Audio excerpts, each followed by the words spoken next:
Good evening, everybody. The big earnings reports are out. Let's see how these stocks are moving. Well, we got to start with the big one. Here's Nvidia, and it initially started down. Didn't break any support, held the 50 and the 100 right there. And then it popped up to 120, where it stalled. And I got the option table open here.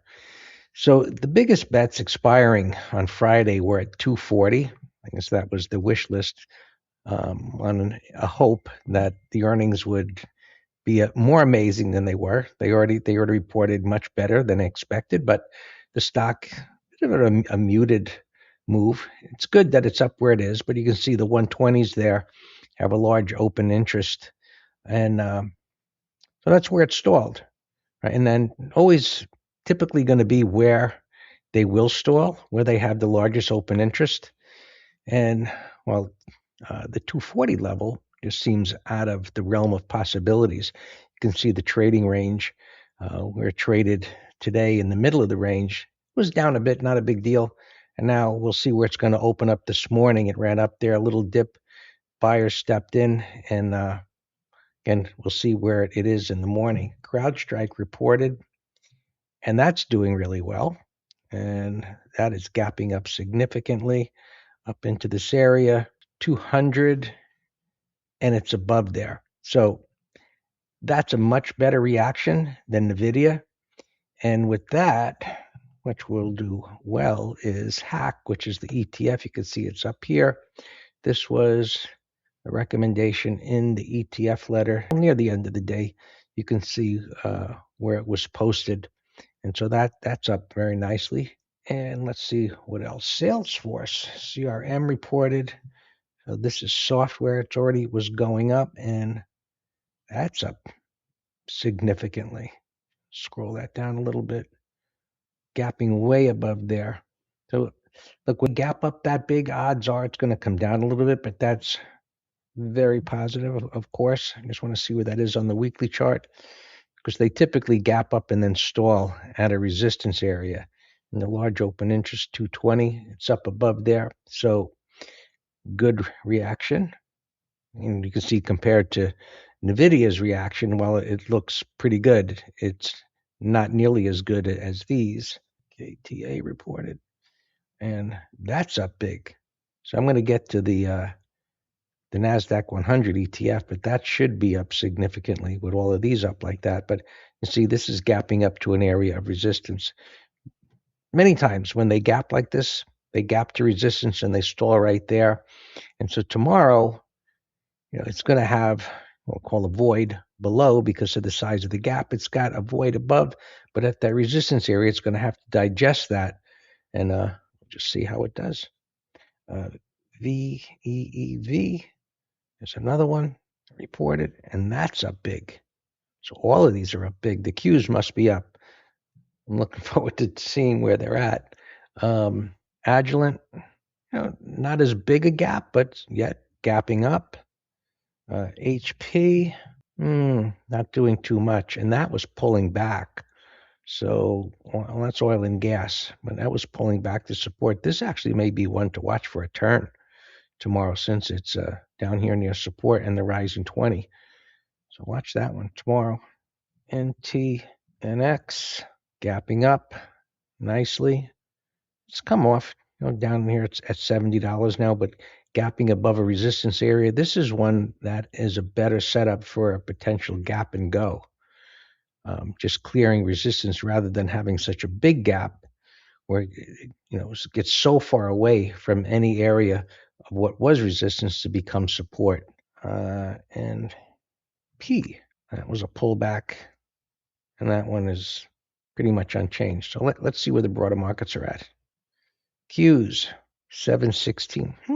Not too much. That's interesting. Not much of a gap up there. You kind of wonder what's holding it back. But now, assuming that it's going to be here tomorrow, gapping above this area does open up the door to, potentially filling that gap. We'll see how it acts.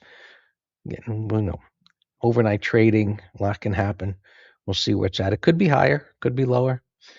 Let's take a look at where the S&Ps are. See, that's more of what I would think. But this is the S&P 500, and while those stocks, some of those stocks, of course, are in there, that's up quite a bit more than the Qs are. Let's see where the Russell is at. Well, that's not doing much of anything. This probably not going to get much data there. But this had a nice turn. So this was our radar today to see if this could move up. Since it's pulled back to an area of support, we'll see what that does. The diamonds, yeah. So gapping up, this has potential. It's from a short-term perspective, potential. I thought maybe some of these things would be moving more than they are, but let's take a look at some of the other semiconductors. So there's SMHs. That's gapping up into a resistance area. So it's got to deal with. And let's see, LRCX. Not much of a change. Not much. AVGO, which really looks pretty bad. And it broke down. It's closed under the 200, and it's got plenty of room to fall. It would take a big miracle kind of recovery to change that bias. Intel, not much of a change. AMD, that was up, and you can see that one's actually starting to fall. That's not doing much. Taiwan Semiconductor, that's an important one. It's gapping up toward its 50. So what this suggests is that while these are quite positive, they're going to have to deal with that resistance, and it's not going to be such an easy morning. It's based on this kind of price action. This one coming off of the lows after it moving down. I'm just looking at these because they move in sympathy with Nvidia. Teradyne, not doing much. You can see not too much here. This one usually moves a lot. So look, this all could be part of bottoming action, which is good that, there'll be time to get on board if that's going to work out. These coming down as they have and starting to bottom, they're not running away. Let's put it that way. They're not running away. Micron, okay, gapping up, but gapping up into resistance. You can see the bottoming action there. It's got to get through here. So as long as this can hold on, let's see, into the end of the week, this could be setting up into next week to have a substantial move. We'll see if they can hold on to these gains. So KLAC, that's up, not doing too much. As I said, they're not running away. And there's Nvidia. It's just consolidating here a little bit. This pink area is what's happening after the close. And other than that, it's all about interest rates and oil. And, they come off of the high. That's the 30-year. And USO has been coming down a little bit, helping. After hours, that's not doing too much. We'll see what, you know what, let's look at IGV software. And that's gapping up, of course, on the CrowdStrike move. And let's take a quick peek at some of the others. There's CrowdStrike, which we looked at. There's CRM, the one. So some of these moving up nicely after hours. So ones like this, Sentinel-1, pulling back into an area of support and making a turn. These are the type of patterns that, even though they're opening up into areas of resistance, if they hold on here, don't run away, consolidate here for a day or so, they're going to set up some really, really nice patterns that we can take advantage of in the next week or so.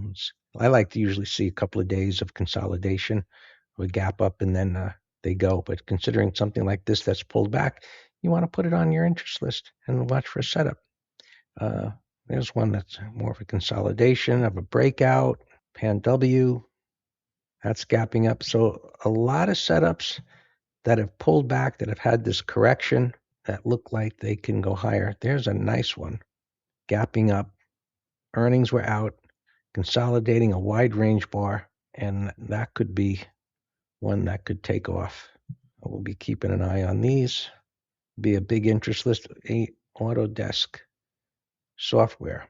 So software, you see money has been rotating into them, and they continue to set up like they're going to be able to do well. So a lot of potential setups there that we'll be sharing in the weekend letter in the letter for swing and options traders. So lots of swing setups that are setting up and some for our ETF letter.